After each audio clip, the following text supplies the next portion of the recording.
The Drive. Dedicated. All right, I think we're live. Yes, I believe we are. All righty, welcome everyone. It's another Wednesday night, time for another edition of RSN Trackside, brought to you by Bob Johnson Auto Group on Rock Sports Network, Western New York's home for motorsports. Marty Sakala with you live inside the Slide Job Studios. Kelvin LaPierre is off. He's got another show going on in D.C., but man, oh man, we have got a lot to talk about on this Wednesday. Photo finish at Kansas Speedway. We had Kyle Larson take his second Cup Series win of the season. First time Formula One winner. Of course, F1 was down in Miami, Florida. We got to talk about that. The first time F1 winner not named Max Verstappen. Silly season underway. We had some big news that was announced earlier today and a whole lot more. RSN Trackside is powered by Bob Johnson Auto Group. They carry 20 different auto manufacturers, ranging from Chevy to Ford to Toyota, and many more in 26 locations throughout the state. Choose from thousands of vehicles in stock and check them out online at bobjohnsonautogroup.com to find a location near you. Well, let's get right down to it, and bear with me. I'm scattering through all my notes here and stuff like that. But as we get set to go, a reminder, let us know what you thought of the race in the chat. We'll talk about some of your messages throughout the show. Well, we begin with what everyone was talking about on Sunday, the photo finish at Kansas Speedway. Just when you think Chris Buescher was the winner, just when you thought that Ford finally ended their drought to begin the season, it was Kyle Larson, Young Money, with win number 2 of the season in the closest finish in NASCAR Cup Series history by 1/1000th of a second. I know everybody thought that, it was the closest finish ever in NASCAR. No, that's still Tyler Reddick. That still has it in the NASCAR Xfinity Series at Daytona in 2018. But, I mean, it was phenomenal. Ricky Craven's probably thinking, you got to be kidding me. My record ends that lasted 21 years. For Ricky Craven, than Jimmy Johnson for 13 years when he won at Talladega in 2011. But, I mean, this finish was phenomenal. So, here's what happened. We saw originally that was going to be a fuel mileage finish to the end. You know, Denny Hamlin was leading. I think he was trying to save fuel on 80% throttle. And Martin Truex Jr. believed that he was going to be good to go. So, he was full throttle, starting to close in on the top two. And then we see a spin for Kyle Busch in the final laps that sets up a 2-lap shootout and brought up some interesting strategy at the side. Would you stay out? Would you take 2 tires? Would you take 4 tires? I would have personally taken 2 because on an intermediate, you see it a lot. It's similar to Las Vegas Motor Speedway.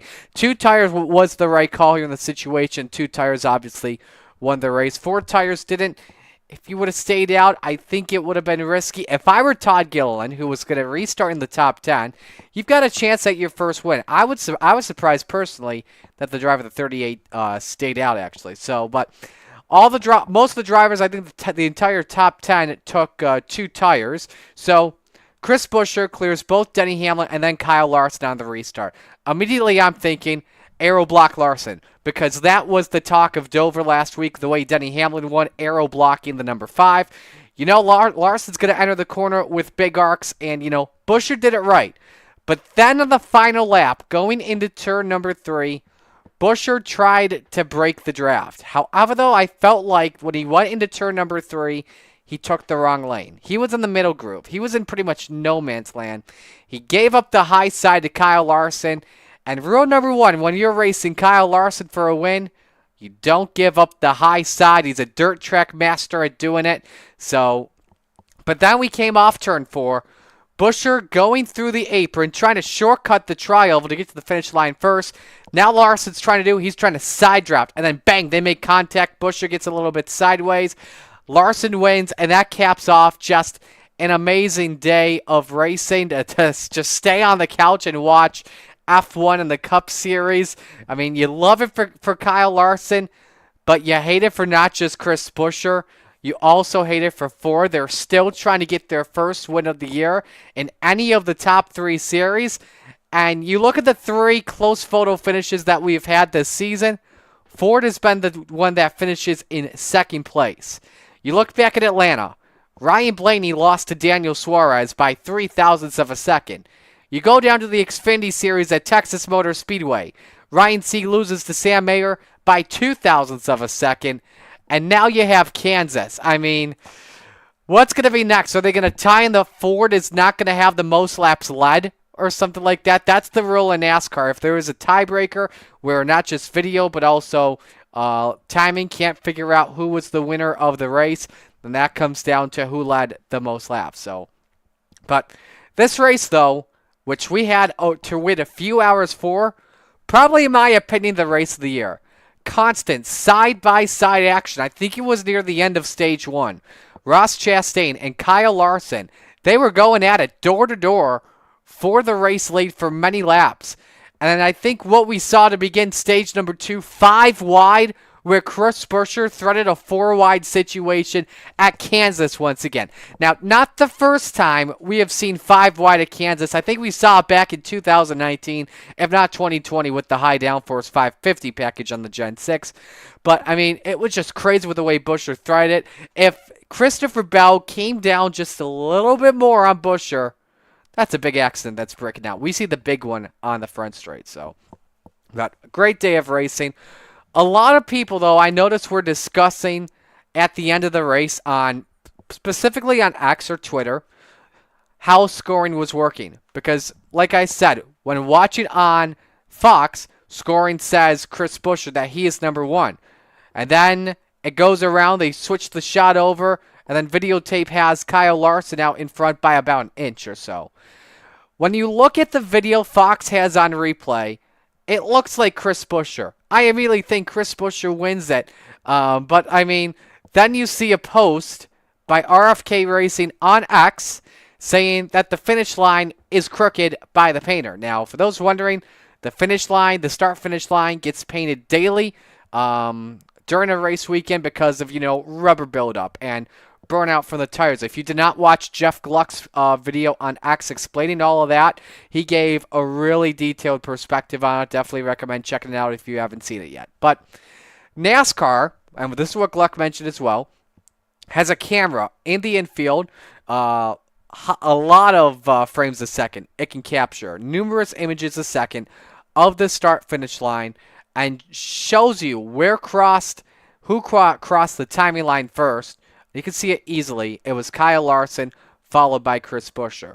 Now, if you watched the Kentucky Derby the day before on Saturday, and you saw the 3-wide photo finish, and they may have showed that timing line, that NASCAR pretty much uses the exact same thing that the Kentucky Derby and Churchill Downs use when determining photo finishes in horse races. Something I would like to see improved a little bit more is I would like to see the television use that frequently. Who was the last one at the last timing line, or who was the first one to cross the start-finish line if that was way too close to call. I would love to see an image boom right on the spot. May take a couple seconds to upload onto the broadcast, but I really want to see that personally because what I'm looking at, I'm thinking for like a full cooldown lap that Chris Buescher is the race winner.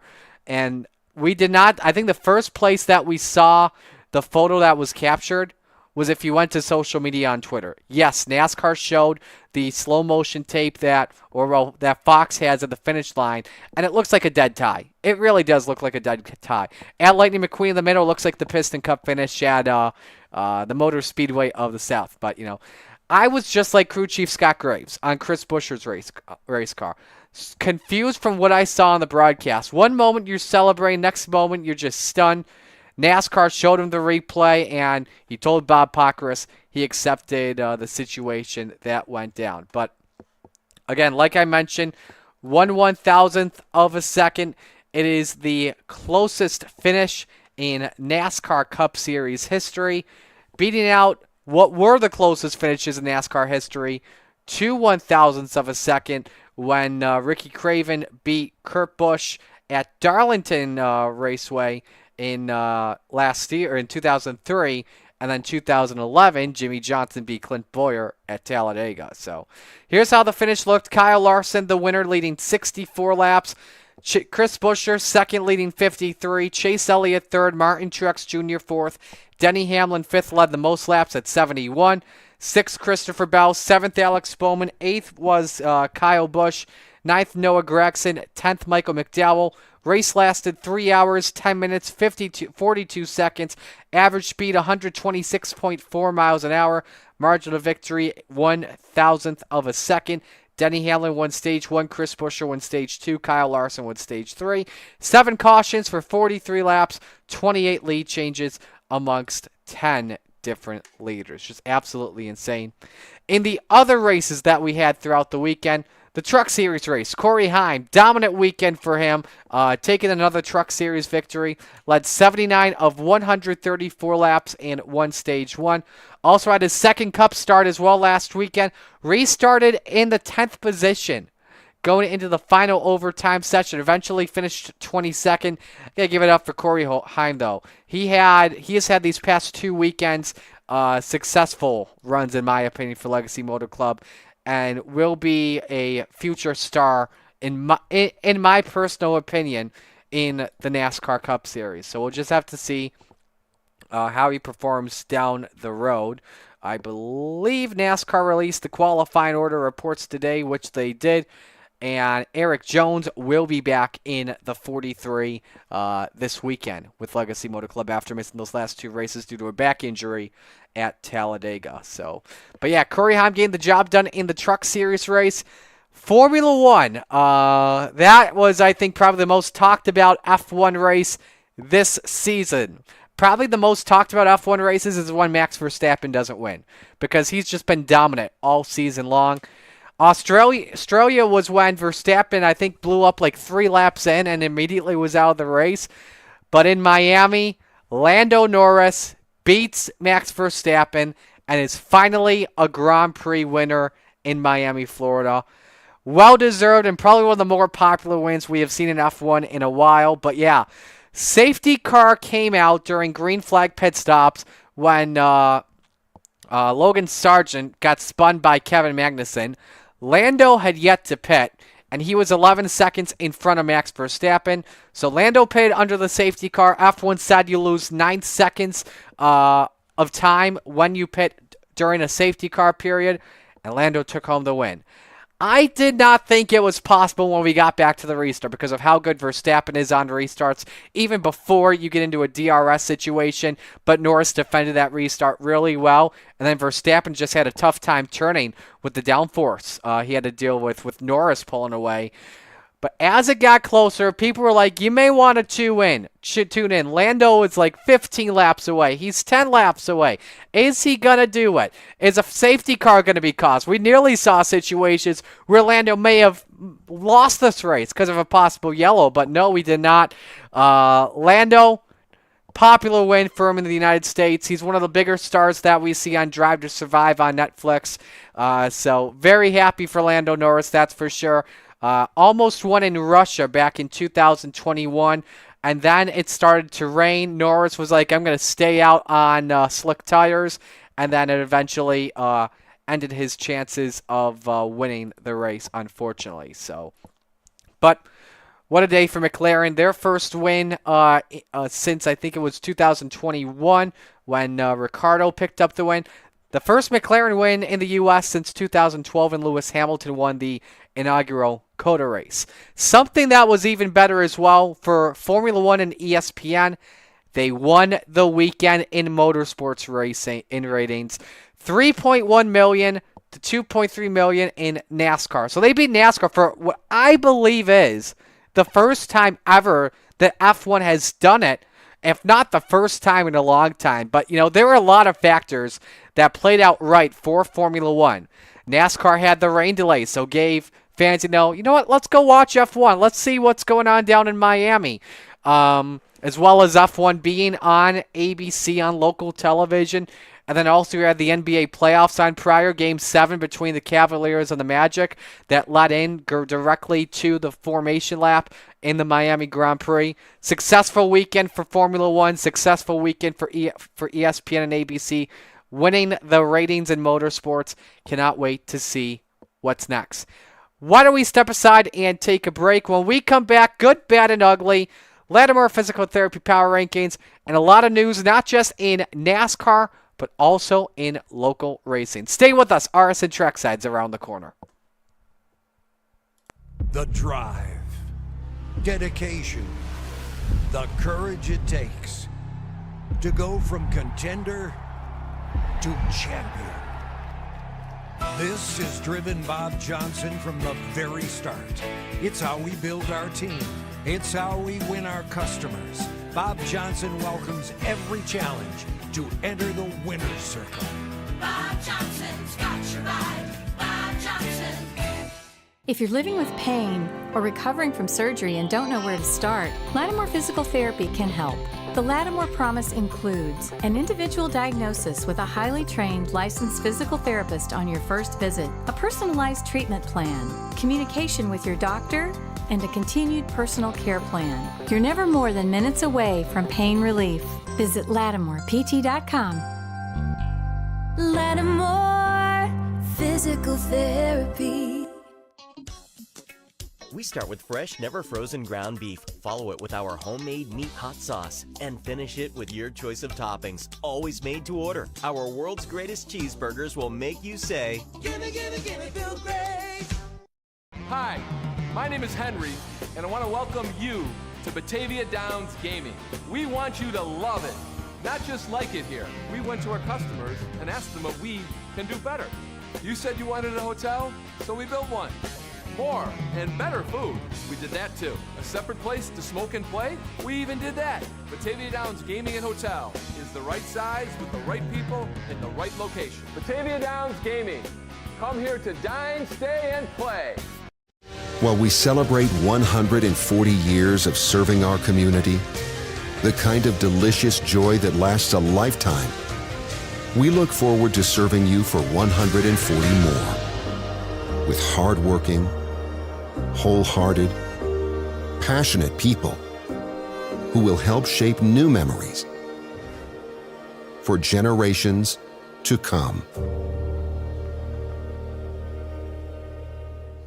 The Red Wings are home this week to Rock the Lilac. Tuesday has half-price tickets. Wednesday features a Lilac jersey giveaway. Thursday is a college night with a happy hour featuring live music and $2 Jenny Lights. For tickets, visit redwingsbaseball.com. Welcome back to RSN Trackside. RSN Trackside brought to you by Bill Gray's, home of the world's greatest cheeseburger since 1938. Every Wednesday, $2 off kids' meals featuring burgers, Weigel's Huts, and more. Also at select locations, you can watch the race and grab some food or a drink at a Bill Gray's tap room. Find a location near you at BillGrace.com. Gimme, gimme, gimme Bill Gray's. All right, it's time for our good, bad, and ugly of the race weekend. My good of the weekend, I got to give it to the racing in Kansas. I know there's a lot of goods that come out from this weekend, but the racing in Kansas was so much fun. I mentioned it. Chastain and Larson side by side throughout a bunch of stage one. 5 wide to kick off stage number 2. A lot of log run strategy after we had the cautions, breeding cautions early in stage number 3. Fuel mileage, and then the photo finish between Larson and Buscher. I could even count in Chase Elliott and Martin Truex Jr. in the picture. I think it was in the thumbnail that we posted earlier today previewing what was coming up on Trackside. So that's my good. The bad, I'm going to go to William Byron. A rough weekend. The driver of the 24. Believe he had scraped the wall back in qualifying. Just, I hate it for Byron. Not a good finish he had. Finished, I believe, if I confirm this correctly, finished outside of the top 20. I'll have to double check my notes there once again, but I believe it was outside of the top 20. It was 23rd for William Byron, and I believe at one point he was running in the top 10. And then the ugly, the finish line painter. He does not, I am not mad at that finish line painter one bit. He just does not deserve the hate. There was just so much talk about the paint on the finish line. It's not, the paint doesn't have anything special, dang it, that has timing and scoring loops in it. I mean, he just does the painting. It's an aesthetic on the racetrack. We have technology now that determines these winners, the winners these days. So, but yeah, that's my good, bad, ugly. Let's move on to the power rankings, which are brought to you by Lattimore Physical Therapy of North Chili, an outpatient physical therapy clinic treating a variety of health conditions and restoring optimal health, providing personal, individualized care. Give them a call at 585-594-1688 or visit the location at 3237 Union Street next to the post office. Not there, visit any of their other 28 locations in the area, including the new Churchville location. All right, so here's how my power rankings look. I got 2 new drivers in my top 10 this week. Number 10 is Kyle Busch. Yes, he did spin to force overtime. However, though, he somehow moved his way up from 21st to 8th in the final laps. Very impressive after spinning out. Top 10s now for KFB in 3 of the last 4 races. Kyle Busch, number 10. Number 9 is Noah Gragson. I have to put him in my top 10 now. 3 straight top 10 finishes for the number 10. Right now, his best average finish so far on the season. Last weekend, he finished in the 9th spot. Ross Chastain is number 8. Another tough day for the boss, finishing in 19th spot. Tough race for him. He did lead, though, 43 laps and battled hard with Kyle Larson in stage number 1. Number 7 is Alex Bowman. Suffered handling issues in all 3 stages. However, though, good strategy in the final yellow, taking 2 tires and finishing 7th. 3 straight top 10s, his 7th of the year. William Byron drops down to number 6. Horrible weekend. Started 36th, reached the top 10, then fell back to 23rd at the end. Tyler Reddick's number 5. Hit the wall many times. Only led 7 laps in the race, and it was a tough finish for him. Finished in 20th, coming into a race where the number 45 entered Kansas, winning 3 of the last 4 races with a combination of Tyler Reddick, Bubba Wallace, and Kurt Busch. Number 4, Martin Truex Jr. Second in the standings right now, but he currently has the best average finish in the series at 8.9. He was 4th last week. Now, why is he number 4? Well, the 3 drivers above him, they all have wins this season. Chase Elliott, number 3. Top 5s now in 5 of the last 6 races, with a 3rd last week. Number 2, Kyle Larson, led 64 laps, and recorded 17 stage points, continues to lead the standings and the regular season championship going on in. The top man in the power rankings this week, Denny Hamlin, saved gas and nearly won. Finished 5th, though, unfortunately, after leading 71 laps, winning a stage in the race. Still a good performance for Denny Hamlin. We go into Darlington this coming weekend, where he has ran well at in the past. So that's my top 10. Let me know what you think about it in the chat. So let's talk about some of the news and notes here throughout this past weekend or so. We're going to begin with NASCAR because a big storyline came out today, and it relates to silly season. Michael McDowell announced, as well as Spire Motorsports, that they will be teaming up in 2025, where McDowell will race the number 71. This morning, McDowell announced personally that he is leaving Front Row Motorsports at the end of the year. In 2025, he'll race the number 71. It's a multi-year contract. McDowell has 2 Cup Series wins and 40 top 10s. He'll team up with Corey LaJoie and Carson Hocevar, who will remain on the team next year. It is unknown where Zane Smith goes, as he is with Spire this year under a Trackhouse Racing deal. But I am hearing that there are a lot of charter situations, since we don't know that what the deal is for the charter next year. The team should be given a deal by NASCAR to figure out what the situation is. This, though, could be the first domino to fall in the charter situations. It is the first domino, though, to fall at least when it comes to silly season. On the media rights side of things, the first man to join the roster for TNT Sports and Amazon Prime Video's coverage of NASCAR is Dale Earnhardt Jr.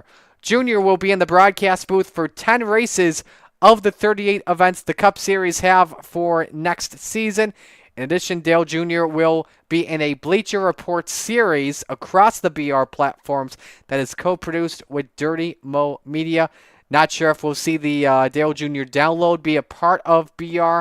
We will have to see, kind of like how the Dale Jr. download was doing television broadcasts on NBCSN and even, I believe, now Peacock these days.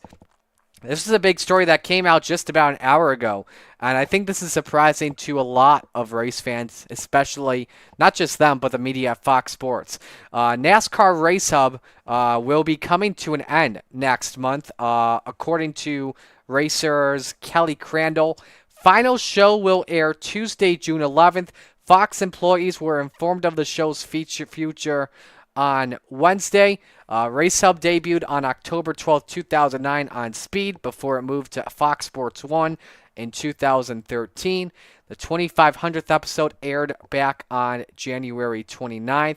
It's sad to see, if you only watch like cable TV and you want NASCAR news daily, you're pretty much going to NASCAR Race Hub. We used to have like NASCAR America, but that's obviously moved over to the Peacock side with Motor Mounts. I believe that is still a thing.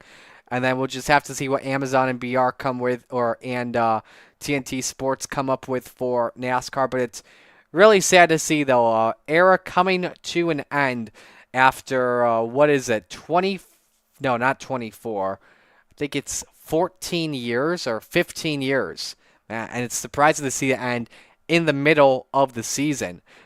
Keep in mind, during the time of June, that's when Fox is starting to make its transition over to NBC when it comes to handling the broadcasts throughout the year. So, but yeah, those are some of the big storylines we had so far here. Talked about F1 smashing the NASCAR record, or smashing NASCAR earlier with the TV ratings. Let's talk some local news here, because there's a couple of things I want to talk about here. First thing in local news, I think everyone in New York was talking about it, and it related to Fonda. In case you did not watch what happened back in Fonda on Saturday night, a lot of controversy when it came to how the track was prepped. A lot of rocks were being thrown out from the track into the grandstands, and just pretty much left an unsafe situation for not just the fans but also the drivers at the same time. 5 modifieds finished the feature. Brett Dale said in a statement that he's the promoter of Fonda Speedway, that he just has to take it on the chin, and we'll make sure he does better. Sunday morning, immediately went to work trying to figure out equipment situations. Jeremy Corcoran, I think, did some track work on it back on Tuesday. Dale called him in himself. But this also provides some interesting situations here. And this came to a lot of people were talking about it on Facebook. But, like, what do you do with High Limit? Because they're coming to Fonda in a few weeks. High Limit will be coming to New York for the first time ever. Well, Brett Dale had an exclusive interview with Len Sammons of Ariato Racing News. If you haven't seen it, it's on the opening pages. It's not on the first 2 pages that you see, but it's like the top story that's done on AARN on what's going to happen with Fonda Speedway. Brett Dale says if we have to cancel this coming weekend, which is not High Limit, obviously, just a weekly race, if we have to do that, we will do that to work on the track. If it comes to the point where High Limit can't come to Fonda, Brett Dale has offered the option to go to Utica Rome, not just Friday, but also on Saturday. So obviously we don't know what the situation is right now at the moment. Obviously High Limit will probably post something if there is an update, if they're going to go to Utica Rome twice, or if it's still Utica Rome Fonda. Obviously, next week when we do Trackside, we'll have a lot of High Limit coverage set for you, and we'll be there for all 3 races, Outlaw, Utica Rome, and right now Fonda. So we're looking forward to that, that's for sure. Land of Legends last weekend. RSN Trackside's home track finally kicked off the season, and Alex Payne got the job done, the young gun. Scoring the win, joining an elite company of season opening winners. It's his second big block win at the Land of Legends. I actually talked with him earlier today, asking him what it's like to not just, race against a big field of strong competitors like Matt Williamson, Matt Shepard, Peter Britton, Jimmy Phelps, all those types of people, but also joining an elite group of season opening winners. Obviously, Britton did it last year. I can't remember who did it in 2022. Larry White did it in 22. In 2021, Matt Shepard took it. He said it's something that will be forever special to him.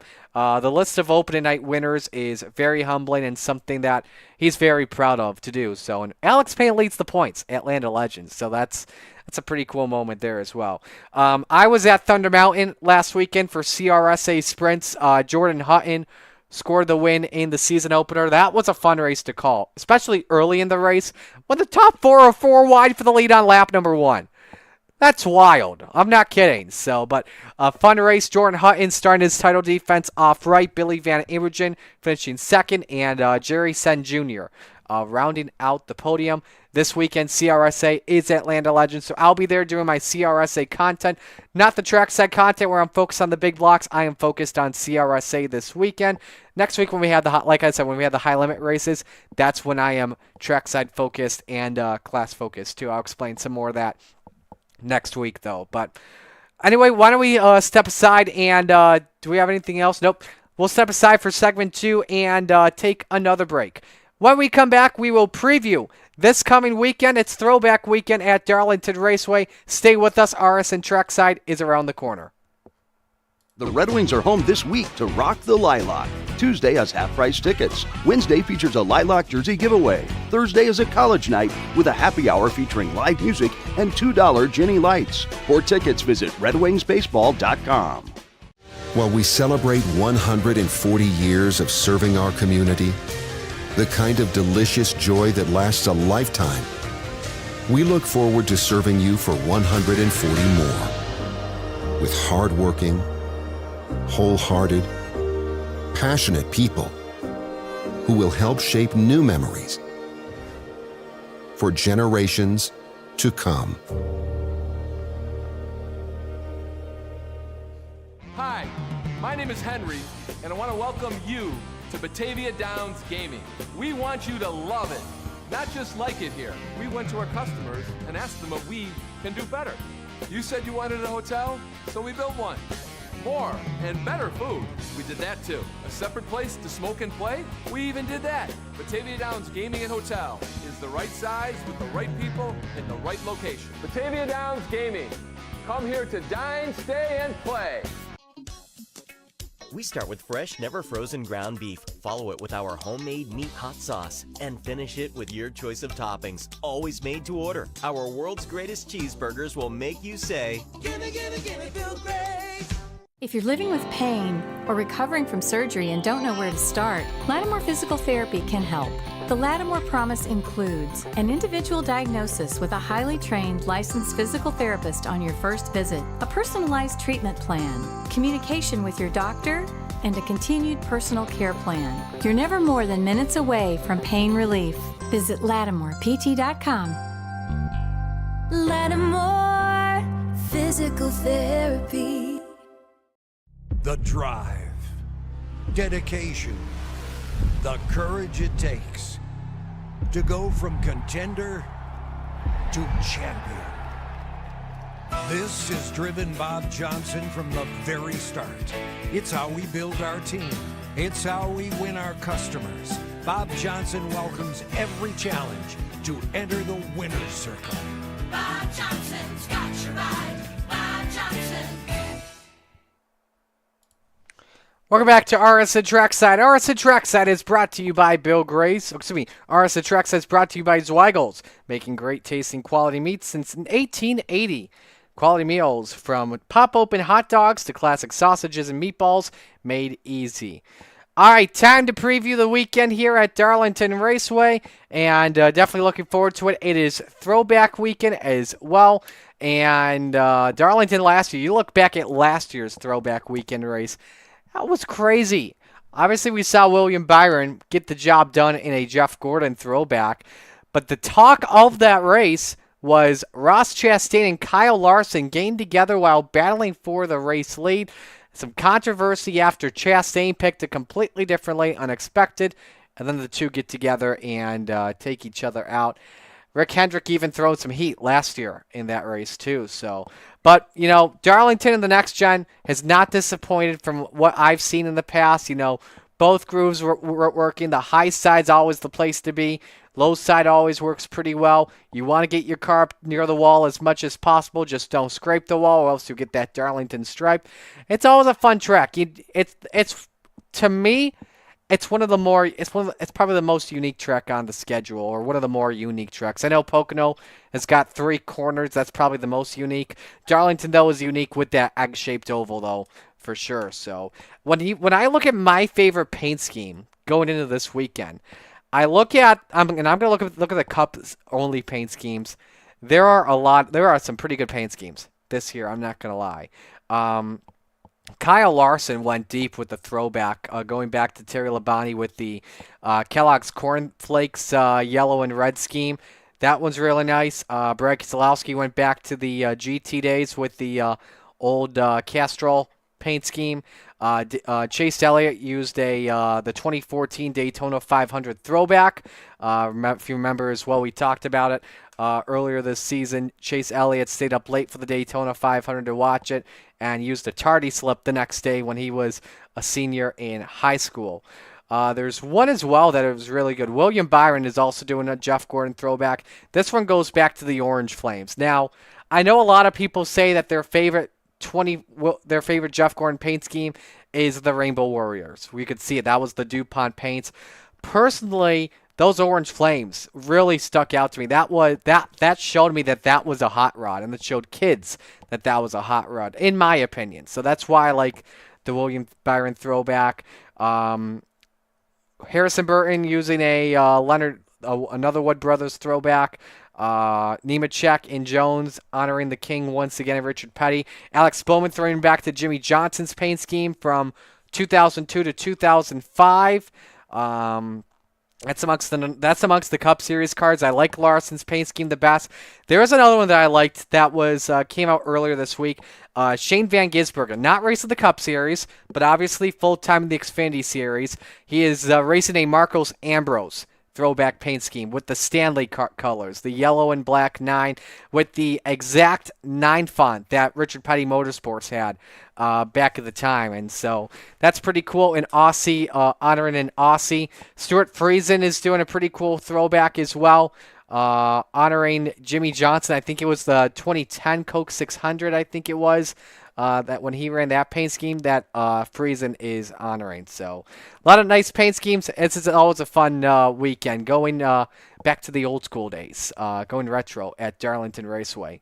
So let's go for the best bets going on into the weekend. All odds courtesy of DraftKings Sportsbook. Must be 21 and older in the state of New York to play. And as always, please play responsibly. All right. As I'm looking at these bets, no pick-em matchups, but as we go to the head-to-head, I'm going to go with the top 3 here. We've got Tyler Reddick against Christopher Bell. Reddick minus 125, Bell minus 105. Well, it was nice to see Christopher Bell improve from last week, especially scoring a pole position last week at Kansas. I know Reddick's the favorite, but I'm just liking Christopher Bell right now. Let me see if there's a really good reason why I should pick Tyler Reddick over Christopher Bell. I'll do it. And probably the top reason is because Reddick is a key driver at Darlington with a 9.8 average finish, and has the much better driving rating since February 2021 compared to Seabell. So I like Tyler Reddick at minus 125. Kyle Busch against Brad Keselowski. Kyle Busch is the favorite coming in at minus 125. Keselowski at minus 105. With Busch improving these past few weeks, I do like KFB here. So give me the driver of the number 8. Hopefully he doesn't drive through a bunch of pit stalls once again or drive through a closed area in the garage. So my final one is, we got to do a tight one. We've done a bunch of minus 125s. We're going to do a minus 120 and minus 110. That's Martin Truex Jr. against William Byron. Truex the slight favorite at minus 120. Byron at minus 110 is the underdog. This is a tough one because both drivers perform really well. They each have a win in the past few years at the track, too tough to tame. Byron has more top 5s, and he has the better average finish. So right now, I would stick with William Byron. That's probably better bang for your buck. Again, that's just my opinion. Give me William Byron over Martin Truex Jr. here on the weekend. So now when we go to the big bets here of the weekend, favorite is Kyle Larson at 4-1. Denny Hamlin then 5-1. Martin Truex Jr. 6.5-1. William Byron, Tyler Reddick 7.5-1. Christopher Bell 9-1. Ross Chastain 13-1. Chase Elliott 14-1. Kyle Busch 15-1. And Brad Keselowski is 18-1. Ross Chastain's a good pick for the top 5 at plus 165. He is one of those drivers that you got to watch out for at Darlington that could sneak his way towards the front. We know how good he was last year, nearly winning the race last year. And obviously when you go back to 2018 when he ran that Xfinity Series race for Chip Ganassi Racing, people didn't expect him to be laying the most laps or even dominate that race or be in contention to win. That's why I like Ross Chastain. Plus 165 for the top 5. That's a good value pick there. Give me Ross for that one. That's probably a $5 pick that I would put down. And then finally, the money line to win. I mean, William Byron at 7.5-1. He needs to rebound after this. And, you know, the last 2 years we've had this race at Darlington in the final laps, Byron's been in the battle to win. So I like William Byron at 7.5-1. Needs to rebound. A tough past few weeks. I think this is the track where Byron contained the Lady in Black. So give me William Byron at 7.5-1. If I'm going for the money, William Byron for the win. So let's get to the predictions on who we think is going to win this weekend. Top 3 series are running this weekend. You've got Friday night, the Buckle Up South Carolina 200 for the Craftsman Truck Series. Friday night at 7:30 on FS1. My pick to win, I'm going with the driver of the number 7 this weekend. That's Kyle Busch to get it done. I believe it would be his 2nd win of the year, if not 3rd. Saturday, the Crown Royal Purple Bag Project 200 for the Xfinity Series at Darlington. That is 1:30 p.m. on FS1. Back to a regular race, no Dash for Cashes from 2 weeks ago at Dover. Last weekend they were off at Kansas. My pick to win for that race, give me William Byron in the number 17 to get it done. Finally, for the Cup Series race, the Goodyear 400 at Darlington, Mother's Day, 3 o'clock, FS1. My pick to win, I think he is going to go back-to-back this weekend. Nearly won last year at Darlington in the spring. Give me young money. Kyle Larson to get it done. I probably spoiled the pick earlier because I just realized I had the hat right there. But we'll put it on. We'll be like a little bit of Lee Corso here a little bit. But Kyle Larson winning this weekend at Darlington. That's what I think is going to happen. He'll take win number 3 of 2024. So, final thoughts here as we go into the weekend. First off, to all the moms out there, especially my mom, Michelle, happy Mother's Day. We're going to treat you guys right on Sunday. That's for sure. Treat all the moms right. Pay for food, whatever it is. It's going to be a fun weekend, and more importantly, treat them to NASCAR. Get them excited for a NASCAR race, whatever it is. Should be a great weekend of racing. Looking forward to it. And we'll be back next Wednesday to talk about who is on top. So, with that being said, that'll do it for this edition of RSN Trackside.